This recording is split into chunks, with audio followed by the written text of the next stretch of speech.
அமெரிக்காவில் யூஎஸ்ஏல ட்ரம்ப்புக்கும் எலான் மஸ்க்குக்கும் பெரிய பிரச்சனை. என்ன பிரச்சனை?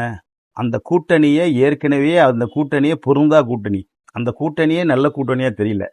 முன்னாடி அமெரிக்கா அப்படின்னா ஒரு பிரமிப்பு இருக்கும், அமெரிக்க ஜனாதிபதினா ஒரு பயம் இருக்கும்.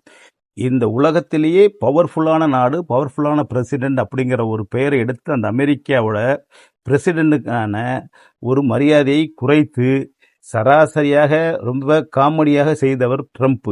அவர் தோத்துட்டார், ரைட்டு. ஆனால் மீண்டும் அவரை ஜெயிப்பதற்கு மிக உறுதுணையாக இருந்தவர் தான் இந்த எலான் மஸ்க். அவர் இதில் பயங்கரமாக போராடினார். அவரை கொண்டு வரதுக்கு போராடி இன்னைக்கு கொண்டு வந்து அந்த அரசாங்கத்திலேயே அவர் அந்த அரசாங்கத்தின் தேவையற்ற செலவுகளை குறைப்பதற்காக அவரை தலைவராகவும் அதில் கொண்டு வந்து அதுலேருந்து அவருக்கு 2 பேருக்கும் பிரச்சனை ஏற்பட்டு அதுலேருந்து பிரிஞ்சு போயிட்டாரு. இன்றைக்கு அவர் சொல்கிறாரு, இவர் தேவையில்லாமல் கொண்டு வந்தேன், நன்றி கெட்டவர், என்னால் தான் இவர் ஜெயிச்சாரு அப்படின்னு எலான் மஸ்க் சொல்கிறாரு. முதல்ல ஒரு விஷயம் தெரிஞ்சுங்க, இதெல்லாம் எதனால் ஏற்படுது? இந்த மாதிரியான விஷயங்கள் எல்லாமே எங்கே நடக்குது தவறுனா, பணம் வைத்திருப்பவர்கள் நினைத்தால் ஒன்றுமில்லாதவர்களையும் உருவாக்கலாம் அப்படின்றது தான் இது காட்டுது.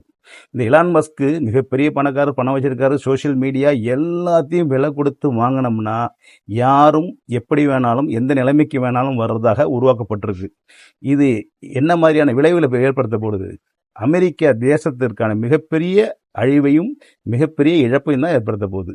அதனால நம் தேசத்துல நாம தேர்ந்தெடுக்கும் போது இந்த மாதிரி சோஷியல் மீடியா ஹைப்பையும் சோஷியல் மீடியா சொல்றதையும் நம்பாம உண்மையா மனசார ஆராய்ந்து சரியான நபர்களை தேர்ந்தெடுத்து இந்த தேசத்தின் பின்னால் உண்மையாக இருப்போம்.